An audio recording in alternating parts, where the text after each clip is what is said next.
With the start of the European Championships, no doubt we'll all be watching dozens of games featuring the world's best players and teams fighting it out for Europe's ultimate international trophy. If you're watching from outside the UK, or you might be due to go away on your holidays, many games are subject to regional broadcasting rights, making it difficult to enjoy the games you want to watch if you're in a different country. Well, fear not, because Surfshark have got you covered. Surfshark VPN allows users to connect to servers in different countries, effectively bypassing these geo-restrictions and allowing you to watch football matches on different channels and streaming services from anywhere in the world. Surfshark VPN provides users with access to servers in numerous countries.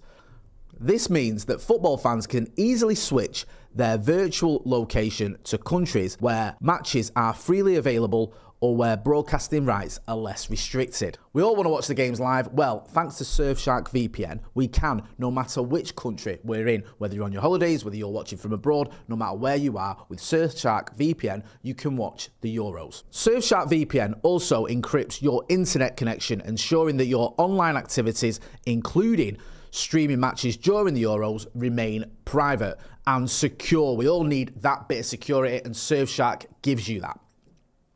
This is very useful if you're accessing streaming sites from public Wi-Fi networks where security risks may be higher. You might not even want to watch the Euros. You might want to break from the football and decide to watch the latest Netflix show. Baby Reindeer is one we've all been watching and debating on this channel. We've also been getting into true crime stories and true crime documentaries on Netflix. I love a true crime documentary on Netflix, and thanks to Surfshark VPN, no matter where I am in the world, I'm able to access Netflix and watch them.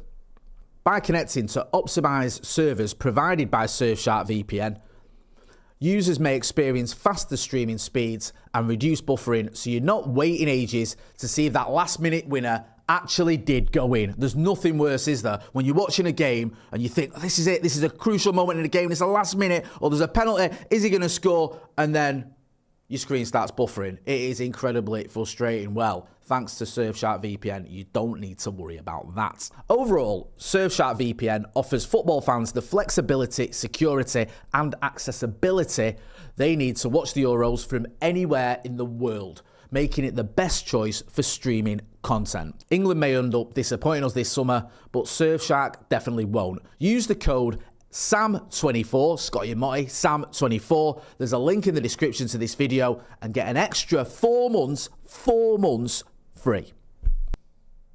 It was a different Euros, but it was very much the same outcome for Gareth Southgate's England, beaten in the final.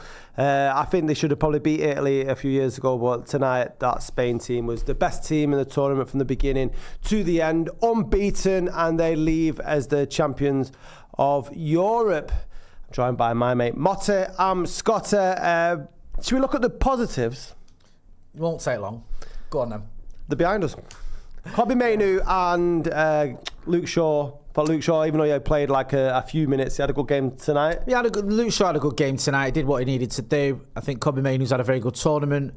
And I think they can both sort of, as the thumbnail says, they can hold their heads high. I don't think either of them have got anything to be ashamed of. I thought Mainoo in particular, considering he was third choice central midfielder alongside Declan Rice, behind Trent Alexander-Arnold and then Conor Gallagher, and he forced his way into the England team and did very well throughout the tournament. He deserves a lot of praise. It's a quieter game for Mainoo tonight. I think he struggled a little bit at times to get involved as much as he has been. It was quite packed, that midfield, but he certainly didn't embarrass himself, and I think that it's a great learning curve for him as well. He's only going to get better, which is a scary thought. He's had a phenomenal season, a phenomenal tournament, and I feel, absolutely grateful that we've got him playing for Manchester United, and that's what matters in it, to be honest with you. Like, listen, I wanted England to win. I wanted Mainoo to win this tournament. I wanted Luke Shaw to win it.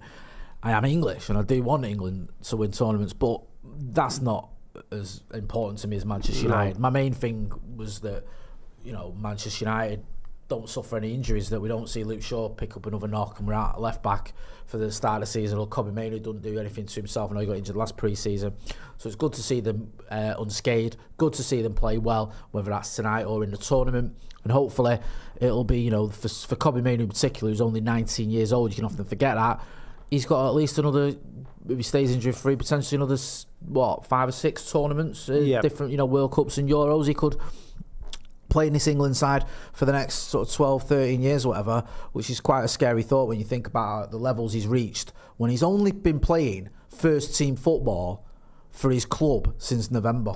It's scary, isn't it? I mean, if you look at how far he's progressed and how quickly he's progressed, because this time last year we were looking at the team going off to the States for pre-season as before he got the injury. And I think he went up against Declan Rice, didn't he, when he was playing his debut for Arsenal. But he's a phenomenal talent. This is his debut season. He's won the FA Cup, got to the final of the Euros and cemented a place in that midfield for England and finished 8th, so he's done pretty well.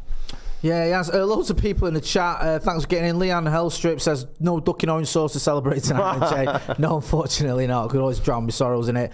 Ridwan says, Lisandro and Garnacho coming back to Manny with the trophy. Don't worry, that's a good point. Joshua Bowater says, Jay's time travelled. Yes, I have. Someone mentioned Kane. What about Kane, says JL. Listen, this is the thing, right? I've seen a few people on social media who've sort of gone for Mainoo because it's like, right, this is the first time where he hasn't been arguably man of the match in one of his games, so we can dig him out. You look at the likes of Harry Kane, the likes of Phil Foden, those experienced players. Did they have great tournaments? Kane got a few goals. I don't think he was particularly impressive. Foden, he had a good game against Netherlands. Don't think he had a particularly good tournament. Did them two step up tonight? No. So I think there's more senior players that you can look at and say, okay, where were you? I think Declan Rice did okay, but he didn't set the world alight. I think it's sort of the anti-United sort of stretch. If you're try and blame it on Kelby Mainoo. If you're pointing a finger at a 19-year-old who's making his debut season, in the Euros as being the reason for England's downfall, then you haven't got a fucking clue what you're on about. Don't know anything about the sport, because that performance tonight was abject, and I think it could have been remedied a lot earlier by taking Harry Kane off if he wasn't going to drop him from the beginning, because that's certainly what I would have done, because I think he's just held England back throughout the entire tournament, and it just sort of showed when the likes of Watkins and Cole Palmer came on how much better pressing they were, and you see it was the first time Spain were on the back foot because they had something to be fearful of in the defence. But up until that point, it was so easy for Spain to play that game, so easy, and they just toyed around like cat and mouse.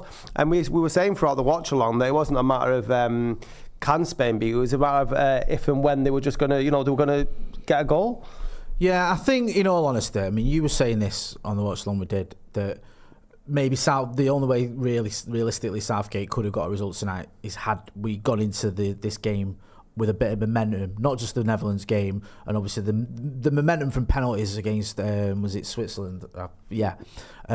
But actually playing well throughout the tournament, building up to it with a sort of with tactics and strategy that works, where you were attacking, playing good football, and then you go into this final game with your tails proper up, thinking, you know what, we'll just continue what we've been doing all tournament. And it was very up and down, wasn't it? The game against Serbia, I know we won, was poor. The game against Denmark was poor. The game against Slovenia wasn't great. Was it Slovakia then? It wasn't great.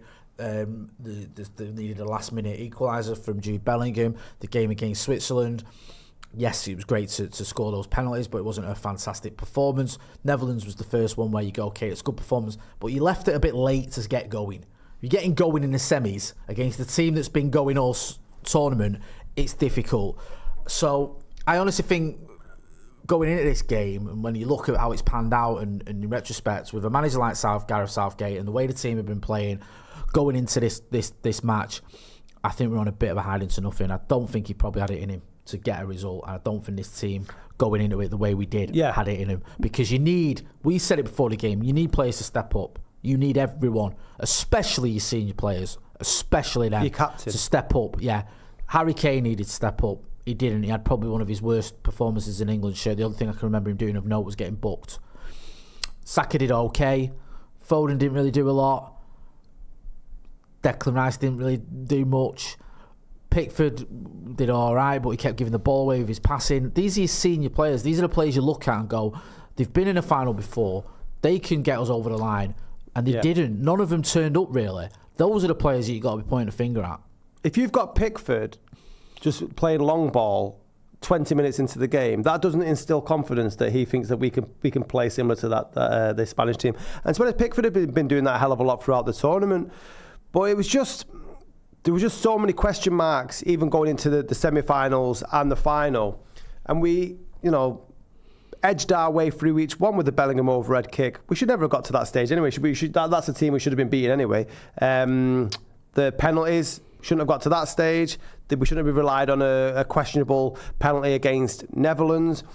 Compare that, how we've struggled to get through every single group game and the knockout rounds to get to the final.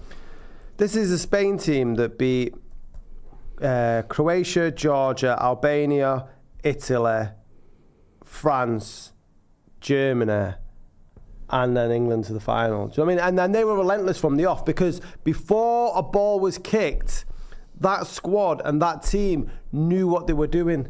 And they had injuries, don't forget. They had Pedri that had lost in it. So people going about missing Calvin Phillips or whatever, they were missing Pedri from the beginning of the tournament. So that was going to be an issue for them, and they managed to sort it out. Gareth Southgate, you shouldn't be tinkering with your team, man. 2 games into the tournament. Not in a job that you've had for 8 years. You've made them decisions. Do you know what annoys me as well is there's this thing in the media, and it's like almost justifying some of his decisions and agreeing with him for the sake of agreeing with it. And I saw a lot of people when he was playing Trent Alexander-Arnold saying, yeah, I can see what he's trying to do here and this is a good idea. And it's a fucking idiotic idea.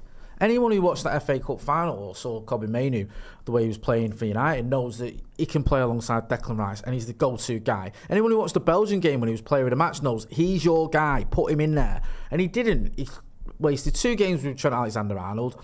And then he tried Conor Gallagher, and that was annoying.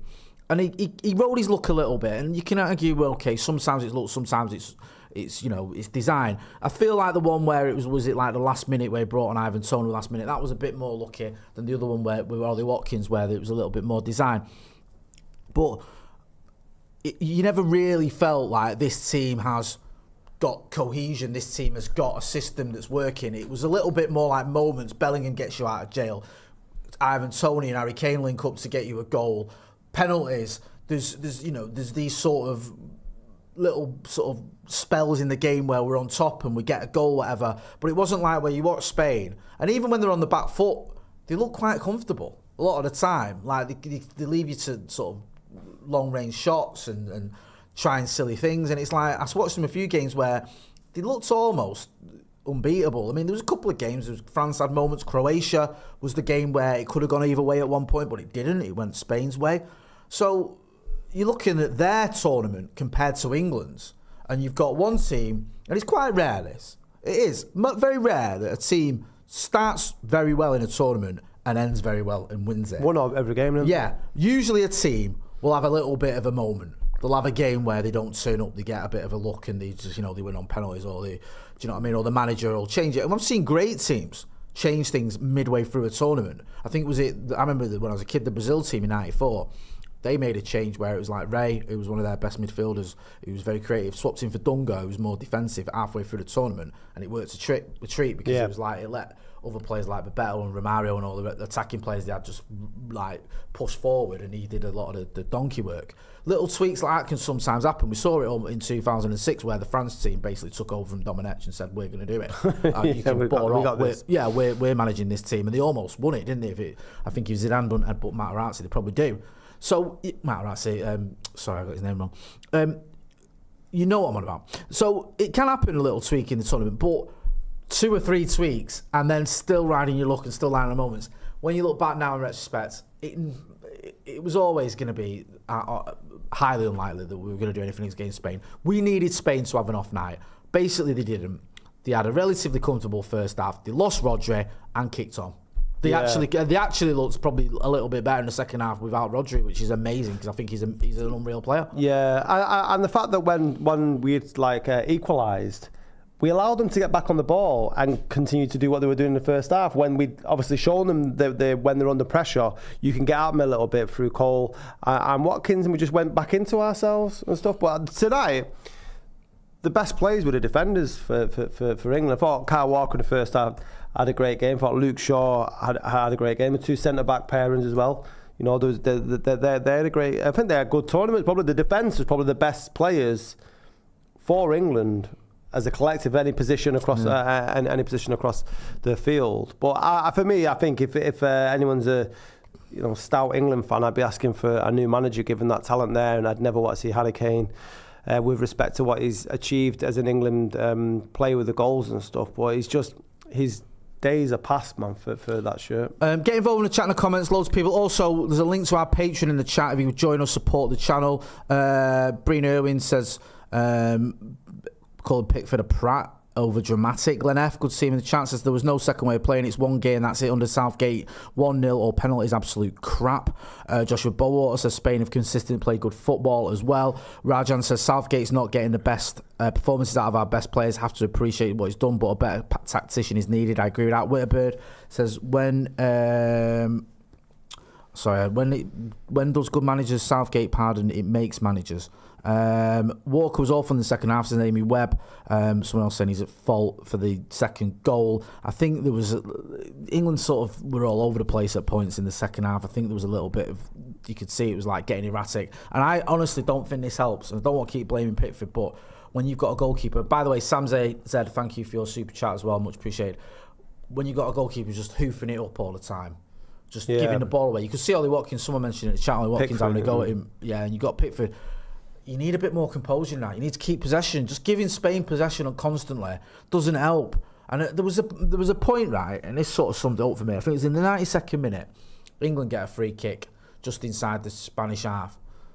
And for me, you could take that free kick relatively quickly, get going. Waited. Everyone moves forward. Pickford walks or runs up.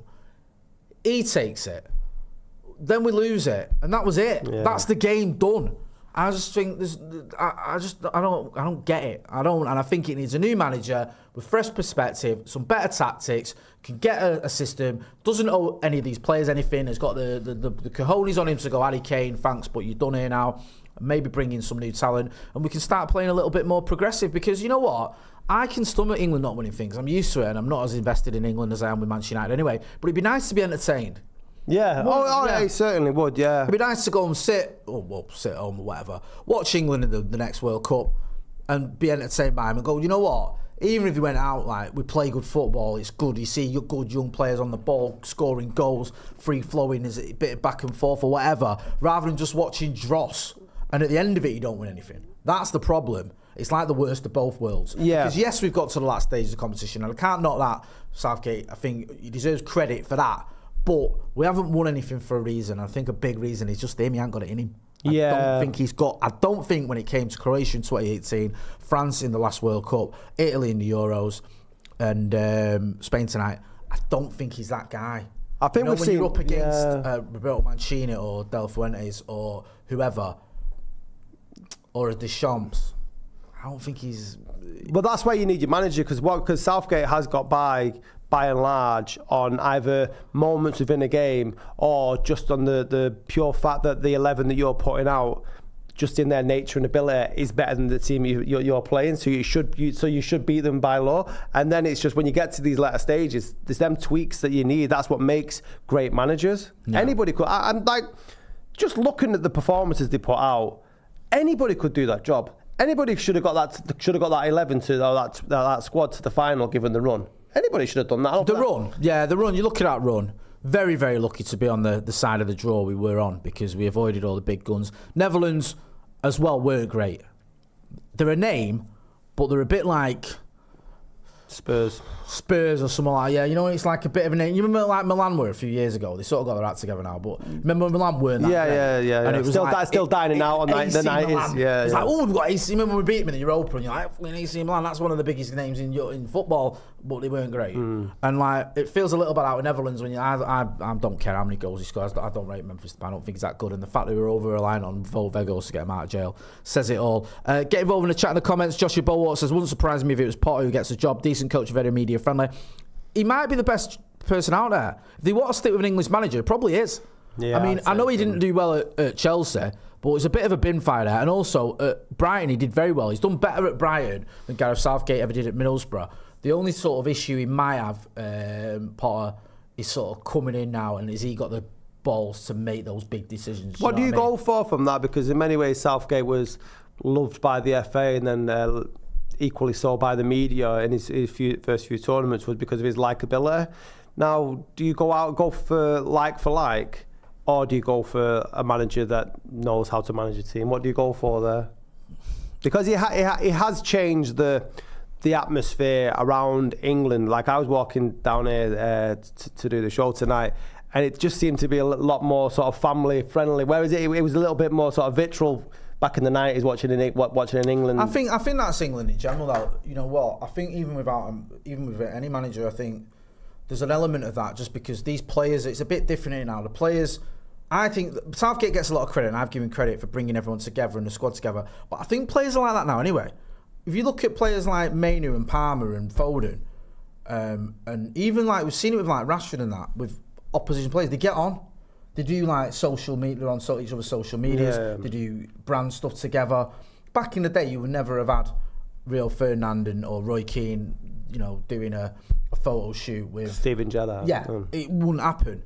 But now it's like they're a bit more matey and pally, and I think that sort of seeps through into fans as well. So maybe it's the era we live in, or maybe I'm wrong. I don't know. Southgate does deserve credit for bringing everyone together. I don't know. I just feel like, and I said this before, I felt like this tournament, he didn't look right to me, Gareth Southgate, just from a sort of personal point of view. He's always looked like quite relaxed and confident and friendly, and sort of, he has this air about him where you can see he's happy in his job, and he's got everyone on board, and he has a great relationship and rapport with the media. And I didn't get that vibe from him this tournament. I got a vibe from him as someone who's a bit deflated. Felt like he was sort of angry and annoyed at certain things. He sort of lashed out at pundits and stuff, which I don't think is a good look. When you start saying to pundits, don't be honest, Don't call us names. Yeah, toe the party line. I think that's dumb. I think pundits should be able to say if it's a crap performance, it's a crap performance. I don't think pundits should say, oh, I'll tell you what, that draw against Slovenia or whatever was mouth-watering, and I can't wait to go and see that again. I tell you what, that draw against Denmark when we're leading, Jesus wept, he's the new Alf Ramsey. Pundits should be giving it their honest opinion, and when they stop doing that, then what's the point? Make sure you are hitting that like button as well. And a big thank you to Surfshark for sponsoring this podcast. Going to wrap it up there. Also, I'll just put one final link there to our Patreon. Thanks to everyone who supported our Patreon. It's why we keep the lights on. A big thank you to everyone. We're going to be back later on next week, so we've got more content coming up as well. That's been Scotty. I've been Motty. This has been a review of England's Euro exit in the final. It's all over. Is it all over for Gareth Southgate? Who knows? Thanks for watching. Adios.